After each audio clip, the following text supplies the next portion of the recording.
Democratic Senator Chuck Schumer is urging President Donald Trump to provide more American healthcare to illegal migrants. Schumer's demand comes just after Trump's deputies quietly agreed September 2 to allow at least 1,000 illegals to stay in the United States so they can receive expensive health care for a variety of lethal, enduring and debilitating diseases. But the Labor Day announcement also suggested officials would try to reduce the future approvals of deferred action for sick foreigners. This half measure by the Trump administration isn't enough. Schumer responded by tweet, "The Trump administration must pledge to continue this critical protection for children and families being treated for serious illnesses like cancer, cerebral palsy, cystic fibrosis," he tweeted. This half measure by the Trump administration isn't enough. The Trump administration must pledge to continue this critical protection for children and families being treated for serious illnesses like cancer, cerebral palsy, cystic fibrosis, https://t.co/hqphvpwgn6, Chuck Schumer, @SenSchumer, September 3, 2019. Schumer's demand may be intended as a gift to Joe Biden, who has been using the issue to spike support among the pro-migration progressives who prefer to blur the distinctions between Americans and foreigners. The agencies are giving notice to these families that they've got to unplug their kids and get them out of hospitals and take them out of America, Biden told a campaign event in Rock Hill, SC. He continued, "We're 300 million plus people, and the idea that we can't tolerate saving the lives, or trying to help save the lives, of hundreds of children in deep need is just wrong. It is wrong. It has to stop. Like so many others have said, cruelty is the point here. It is their only point. It all they have to run on, fear, anger, division, cruelty. So this can't just be a presidential campaign about Donald Trump, it has to become a movement." But any Democratic push to provide free health care to illegals would be extremely risky, according to data buried in the August 2019 Harvard-Harris poll. The respondents showed they preferred to welcome migrants, but only 30% of Democrats and 20% of swing-voting independents said immigrants who are here illegally should be able to collect welfare, disability and healthcare payments from the state and federal governments. Nearly all Americans have some form of health insurance, but many have difficulty paying the monthly payments and deductibles. The costs are nudged up by the free health care provided to the resident population of at least 12 million illegal migrant workers and consumers. On August 30, 127 House and Senate Democrats, including 2020 candidate Sen.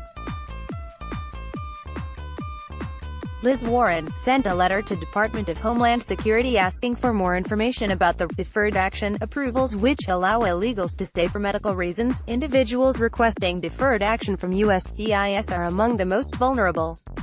Children and families submit such requests due to severe medical conditions like cancer, epilepsy, cerebral palsy, muscular dystrophy, and cystic fibrosis.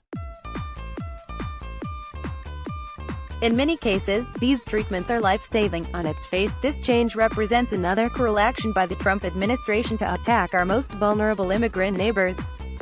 We therefore urge you to immediately reverse this inhumane and unnecessary policy and to approve the pending medical deferment requests. The letter suggests that the Democrats plan to hold hearings on the issue in late September. Yesterday, 127 members of Congress sent a letter expressing concern over the termination of. Read the letter here, https://t.co/virgin9u1epic.twitter.com/freeway61woo AILA. The ALA National, August 31, 2019. DHS dropped the policy change on Labor Day, likely because it provided an emotional campaign point for Biden.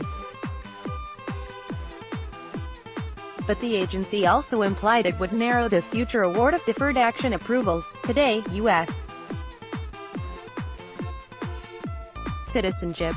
On August 7, USCIS stopped its consideration of deferred action for non-military requesters.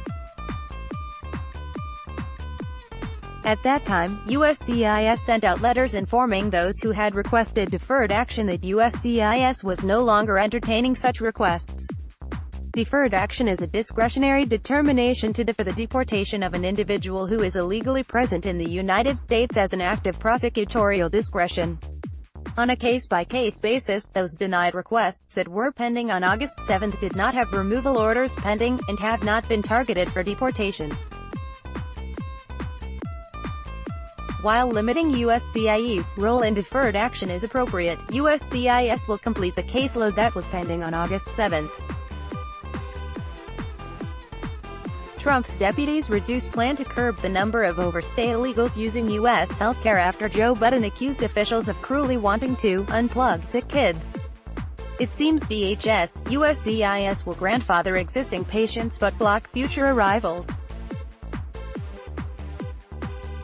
https://t.co/snx3d. Neil Monroe, at Neil Monroe C., September 2, 2019. The quick reversal, the emotional media coverage, and the limited information have sidelined the policy issues created by the federal government's quiet, informal policy of allowing some illegals to stay in the United States to get free health care.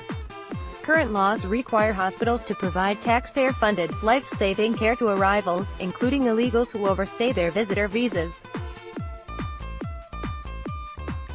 The deferred action policy also allows chosen migrants to get work permits and legal protections while their children also get medical care. Government officials have not revealed how many illegals have been allowed to stay for life-saving care, nor the estimated cost of caring for the foreigners. Officials have also not explained how they select the lucky few foreigners who are allowed to deferred action stay, amid the many millions of sick foreigners in Africa, Asia, India, South America, and Europe who are dying of treatable diseases. Anecdotal reports say many illegals come to America for care. Other working illegals become ill from diabetes and other diseases as they grow older in the United States. If agency officials use an ad hoc, informal process when awarding deferred action, then legislators and administration officials can quietly grant life-saving care to foreigners who are likely to provide some direct or indirect benefit to politicians. But a formal process also would be risky because it would help legislators, agency officials, judges, immigration lawyers, business groups, and ethnic interest groups to gradually expand the legal inflow of foreign patients into American hospitals. Policy reversal came after the progressive media and Biden magnified emotional pleas by sick patients who are working with immigration lawyers in Boston.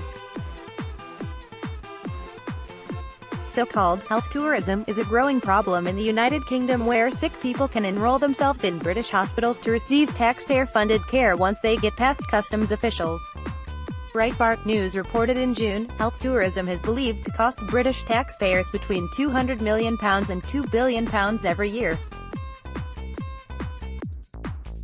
However, Dr. Jackie Appleby, who proposed the motion, calls the millions, and potentially billions, of annual lost healthcare funding peanuts in the grand scheme of things.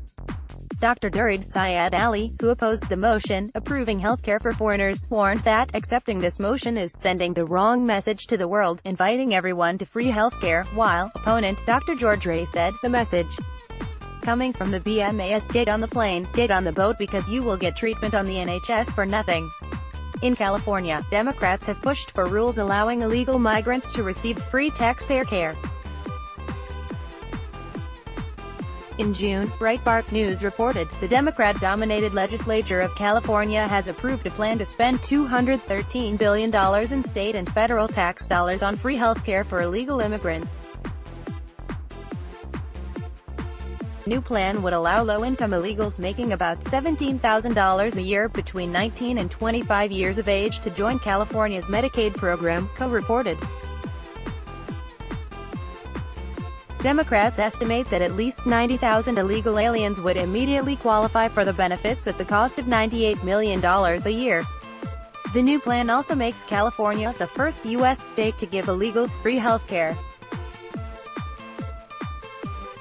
Announcement today. https://t.co/L6RCAM8WMM. USCIS Acting Director Ken Cuccinelli, at USCIS Cuccinelli, September 2, 2019. Immigration numbers. Each year, roughly 4 million young Americans join the workforce after graduating from high school or university.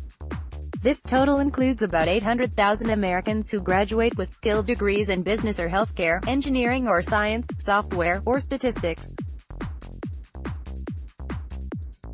but the federal government then imports about 1.1 million legal immigrants and refreshes a resident population of about 1.5 million white-collar visa workers, including approximately 1 million H-1B workers and spouses, and about 500,000 blue-collar visa workers. The government also prints out more than 1 million work permits for foreigners, it tolerates about 8 million illegal workers, and it does not punish companies for employing the hundreds of thousands of illegal migrants who sneak across the border or overstay their legal visas each year. This policy of inflating the labor supply boosts economic growth for investors because it transfers wages to investors and ensures that employers do not have to compete for American workers by offering higher wages and better working conditions. This policy of flooding the market with cheap, foreign, white-collar graduates and blue-collar labor also shifts enormous wealth from young employees towards older investors, even as it also widens wealth gaps, reduces high-tech investment, increases state and local tax burdens, and hurts children's schools and college educations. The cheap labor economic strategy also pushes Americans away from high-tech careers and sidelines millions of marginalized Americans, including many who are now struggling with fentanyl addictions.